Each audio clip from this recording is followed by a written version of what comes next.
દાહોદ કે જ્યાં 2 દિવસથી ગુમ ડોક્ટરનો મૃતદેહ મળતા ચકચાર મચી ગઈ। 25 વર્ષીય ડોક્ટર ભાવેશનો ગરનાળામાંથી મૃતદેહ મળ્યો। હાથમાં કાપા મારી આત્મહત્યા કર્યાની આશંકા છે। ઘટનાને લઈને પોલીસે તપાસ શરૂ કરી છે।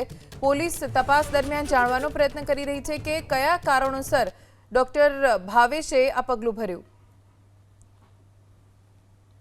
25 વર્ષીય ડોક્ટર ભાવેશનો ગરનાળામાંથી મૃતદેહ મળ્યો। જો કે આસપાસથી લોકોએ પોલીસને જાણ કરતા તાત્કાલિક પોલીસ સ્થળે પહોંચી મૃતદેહને ચેક કરતા હાથમાં કાપા જોવા મળ્યા છે। હાલ તો પોલીસને આશંકા છે કે ડોક્ટર ભાવેશે આત્મહત્યા કરી હોઈ શકે છે। કારણ શું હોઈ શકે છે તેની પણ તપાસ શરૂ છે।